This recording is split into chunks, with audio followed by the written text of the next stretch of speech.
Chapter 12 of the Red Badge of Courage. Henry is sort of sitting there watching a column advance towards the battle as a bunch of other guys retreat, and he's thinking about himself and his situation, trying to come up with a lie that he could tell to get back into his regiment, very hungry, all of those sorts of things, and that's where the action picks up. The column of soldiers that had raced along the road were hardly out of the youth's sight before he saw dark groups of men come rushing out of the forest and down through the fields. They were bursting from their coats, throwing away their things. They came upon him like frightened cattle. So another retreating regiment. The youth was filled with terror. He stared in pain and wonder. The fight was lost. The army was going to be eaten. War, the red animal, war, the blood-drinking god would have what it wanted. Pause. These are metaphors for war, but let's take a look at them because I think they're important. So this regiment, first off, this regiment went out of sight, and then all of a sudden, I don't know if it's the same regiment, it seems to imply that it is, comes running back in fear. He was thinking about them as finer beings than himself and how glorious they were marching off to battle and what wonderful people they are. It turns out they're just like him. They've all run away. And they're coming straight at him, right? And now he thought that the army couldn't lose. Now he thinks the army is lost and the whole fight is over. So it's like he doesn't know. He just keeps going back and forth. But look at these metaphors. The fight was lost. The army was going to be eaten. Now, literally, an army is not eaten. But the idea is that war is this monstrous thing that chews up men and devours them. In this case, it's going to destroy the whole army. It also calls war the red animal. Red, again, a color symbolism that we've seen throughout here. The blood-drinking god. That's Ares, maybe a reference to the god of war. Anyway, within him, something wanted to cry out. He had a desire to make a speech, to shout, but he could only get his tongue to call in the air. Why? What's the matter? Soon he was in the middle of the mob. They were leaping and running all about him. Their pale faces shone in the weakening sunlight.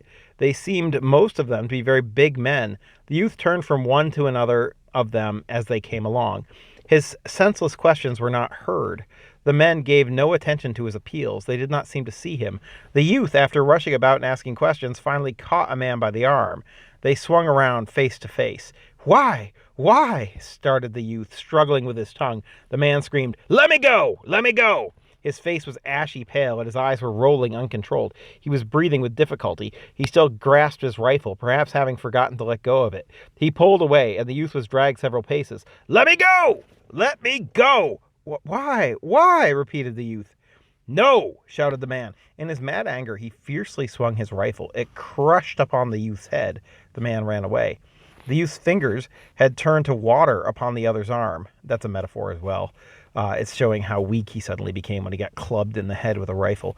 The energy was struck from his muscles. He saw flaming wings of lightning flash before his eyes. All of this is metaphors for what it's like to be clubbed in the head. There was a vast roar of thunder within his head. Suddenly, his legs seemed to die. Very, very metaphorical language here. He sank to the ground. He tried to get up. In his efforts against the pain, he was like a man fighting with a creature made of air. There was a cruel struggle. At last, with a forceful movement, he got upon his hands and knees, and from there, like a baby trying to walk, to his feet. Pressing his hands to his head, he went, struggling to stay straight over the grass. He went like the tall soldier. So he's suddenly walking like Jim Conklin when he was dying. Now, I think you're supposed to get the impression that he's sort of had his bell rung or maybe has a concussion or whatever, but he got clubbed in the head with a rifle, and now he's sort of wandering aimlessly around because he can't get his senses straight. Once he put his hand to the top of his head and carefully touched the wound, the sudden pain made him draw a long breath through his teeth. His fingers were covered with blood. He regarded them with a glassy stare. Pause for a second. He's suddenly bleeding. Now, blood has been associated with courage this entire time, but this altercation is very interesting because he wasn't fighting the enemy. He was trying to talk to a fleeing soldier of his own side who clubbed him in the head. So he has gotten injured, but it's sort of a friendly fire injury, even though it wasn't fired upon. And it was another coward who gave him the injury. So this is going to produce something we call irony here. Eventually, so keep your eye on that. He hurried on. The day had turned to darkness, and he could hardly see where to put his feet. His wound now pained him very little. He was afraid to move rapidly, however, for fear of hurting it. He held his head very still and took great care not to fall. He was filled with worry and fear that any sudden mistake of his feet in the dark would bring more pain. His thoughts as he walked were completely on his hurt. There was a cool, liquid feeling about it, and he imagined blood moving slowly down under his hair. He had seemed to be swelling to a size that made him think his neck would be too small. He began to think about things of the past. He thought of certain meals his mother had cooked at home, in which foods he particularly liked had been served. He saw the loaded table. The pine walls of the kitchen glowed in the warm light from the stove.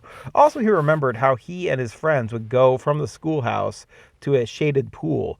He saw his clothes thrown upon the grass. He felt the waves of the water upon his body. The branches of the overhanging trees softly sang in the wind of youthful summer.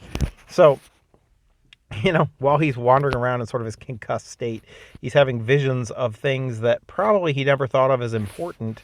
But you ever hear the phrase, like, your life is flashing before your eyes? These are the things that are important to him. His mom making him his favorite meals, swimming with his friends at the swimming hole. These sorts of folksy, rural things that he did that seemed of no importance at the time. Then he was overcome by a dragging weakness. His head hung forward and his shoulders were bent as if he were carrying a great burden. His feet slowly dragged along the ground. He argued with himself about whether he should lie down and sleep or force himself to keep going. At last he heard a cheerful voice near his shoulder. "You seem to be in a bad way, boy." The youth did not look up, but he agreed with this with a thick tongue. The owner of the cheerful voice took him firmly by the arm. "Well," he said with a gay laugh, "I'm going your way, the whole crowd is going your way, and I guess I can help you a bit."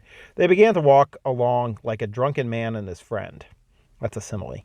As they went along, the man questioned the youth and helped him with replies, like one managing the mind of a child. Sometimes he told stories. "What regiment do you belong to?" "What's that, the 304th? I thought they weren't fighting today." "Oh, they were." "Well, almost everybody got their share of fighting today. I thought I was dead any number of times. They were shooting here and shooting there and shouting here and shouting there in the darkness until I couldn't tell which army I was with. It was the most mixed up thing I ever saw in these forests. It'll be a wonder if we find our regiments." There they go with an officer, I guess. Look at his head dragging. He's had all the war he wants, I imagine. I hope we can find our regiments tonight. It's not going to be easy, but I guess we can do it. In the search that followed, the man with the cheerful voice seemed to possess a magic way of doing things. He came through the forest with strange luck. The forest seemed filled with men running about in circles, but the cheerful man led the youth without mistake until at last he began to laugh with joy and self-satisfaction. "Oh, there you are. See that fire?" The youth nodded.